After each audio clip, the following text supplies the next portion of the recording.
नमस्ते साथियों, सशक्त भारत से मैं डॉक्टर आर के वर्मा वीडियो शुरू करता हूं उसी रिक्वेस्ट से कि आप शेयर करिए, सब्सक्राइब करिए, मेरा उत्साह बढ़ाइए।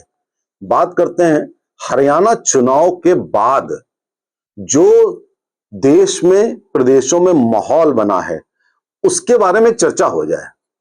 मैंने आपको बताया था बहुत पहले कि राजनीति में या चुनाव में कोई भी एक मुद्दा बार बार नहीं चलता है।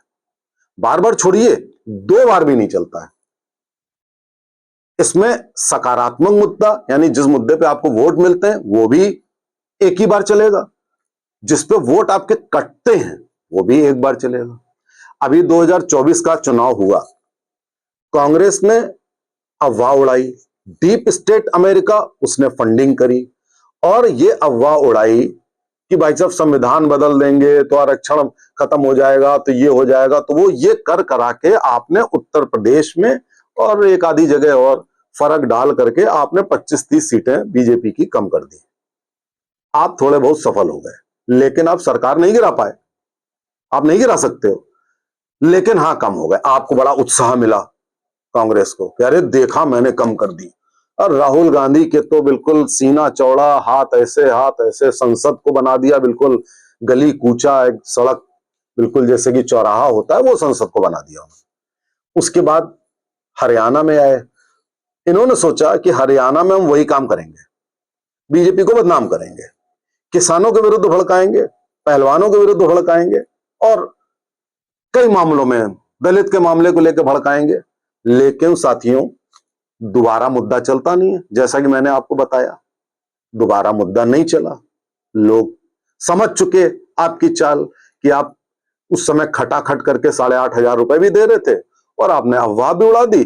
आपको एक सीमित सफलता उस समय एक मिल गई, अस्थायी। वो अस्थायी है, स्थायी नहीं है। अब मैं आपको बताऊं बीजेपी की बात।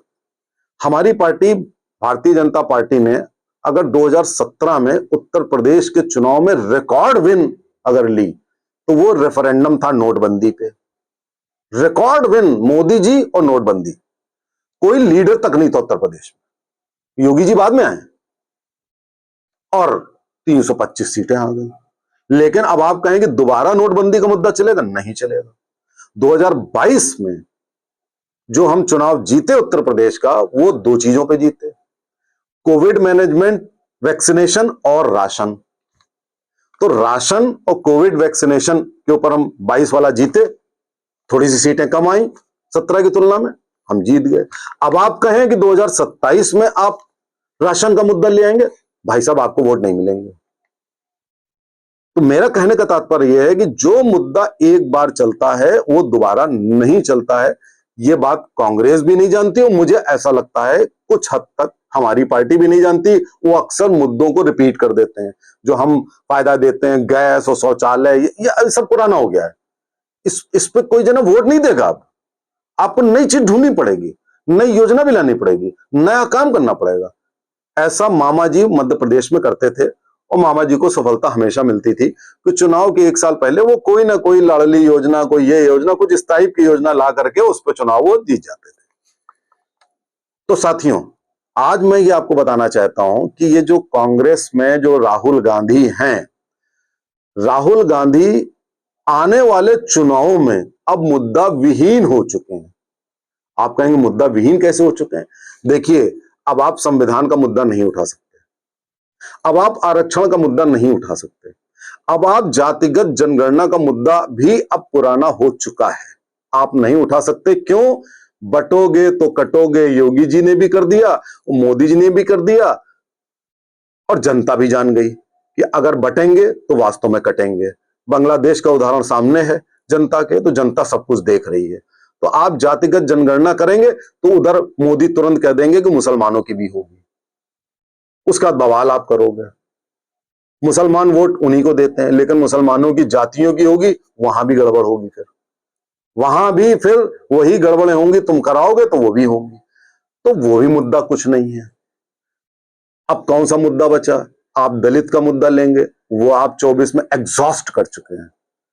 तो अब आपने सारे मुद्दे कांग्रेस ने एग्जॉस्ट कर दिए हैं।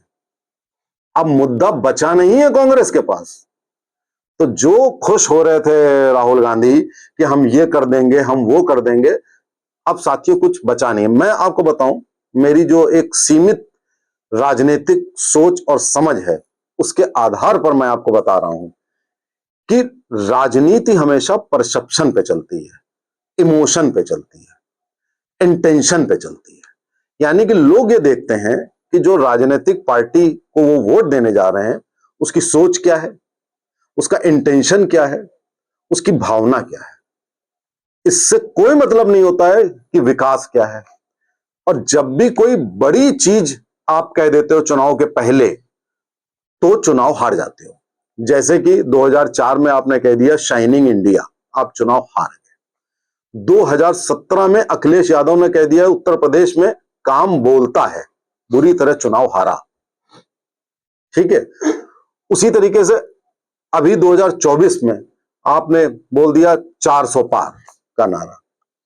चुनाव हारे नहीं, लेकिन सीटें कम हो गई। मेरा ये सुझाव हमेशा से रहा है कि चुनाव के पहले कोई एक बड़ा सा कैप्शन नहीं देना चाहिए। हरियाणा में नहीं दिया था बीजेपी ने, कांग्रेस ने दिया था, जय जवान जय किसान जय पहलवान, कांग्रेस ने दिया था। बीजेपी ने कोई स्लोगन नहीं दिया।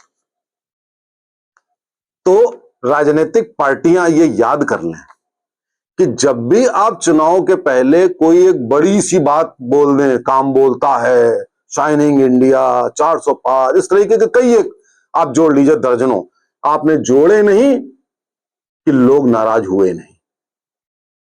दूसरा, विकास चाहे आप जितना कर लीजिए, विकास से वोट नहीं मिलते, लेकिन करना है विकास, लेकिन विकास का नाम भी बहुत ज्यादा नहीं करना है, गरीब नाराज होता है। चुपचाप चुनाव लड़िए और जमीन पे काम करिए, जैसे हरियाणा में किया। हालांकि हरियाणा में कोई बहुत अच्छा रिजल्ट नहीं आया है, 48 वर्सेस 37, केवल 11 ही सीट का अंतर है। यानी कि 5 सीट कांग्रेस और ले आती तो आप घट के बराबर हो जाते, तो कोई बहुत बढ़िया नहीं है। लेकिन चलिए, एंटी इनकम्बेंसी को अगर देखें तो चलिए, बीजेपी तीसरी बार जीत गई, लेकिन रिजल्ट होना चाहिए था 55 वर्सेस 20, तब हम मानते कि भाई कोई बात है।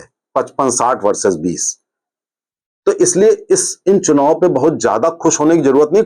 खुशी की बात सिर्फ इसलिए है कि हम चुनाव को हारा हुआ मान चुके थे, तो हम जीत गए। अब महाराष्ट्र और झारखंड की बात है। महाराष्ट्र में हमने बहुत तेल फैलाया है, इतना तेल फैलाया है कि हमने बीजेपी यानी हमने अपनी पार्टी का वजूद खत्म कर दिया है। अब देखिए, शिंदे हैं, शिंदे क्या कर रहे हैं? शिंदे इस समय मुस्लिम तुष्टीकरण कर रहे हैं।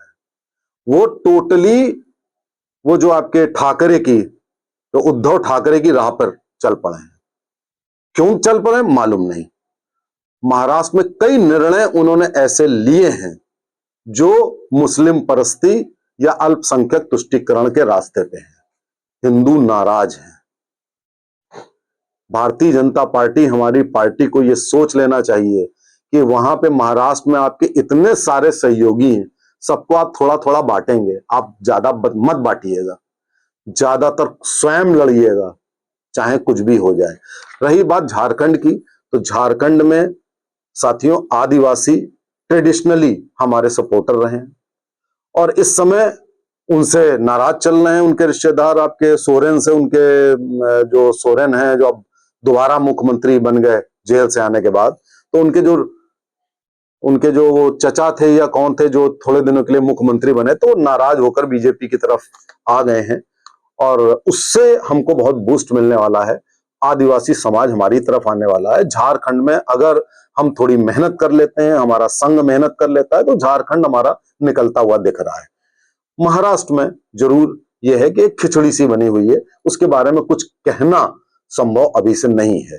लेकिन अंत में मैं आपसे यह कहूंगा कि कोई भी मुद्दा रिपीट मत करिएगा और कांग्रेस से कहूंगा कि आप मुद्दा विहीन हो चुके हैं, क्योंकि आप नेगेटिव पॉलिटिक्स खेलते हैं। नेगेटिव पॉलिटिक्स आप जितनी भी खेल लो, पॉजिटिव आपके पास कोई मुद्दा नहीं है। बीजेपी से मैं जरूर कहूंगा कि अभी बहुत समय है, 27 के लिए भी, 29 के लिए भी, और अभी चलिए अगले महीने महाराष्ट्र के लिए बहुत समय नहीं है। हर बार आपको ग्राउंड वर्क करना और एक भावनात्मक मुद्दा उठाना बहुत आवश्यक है। नमस्ते, जय हिंद, जय भारत।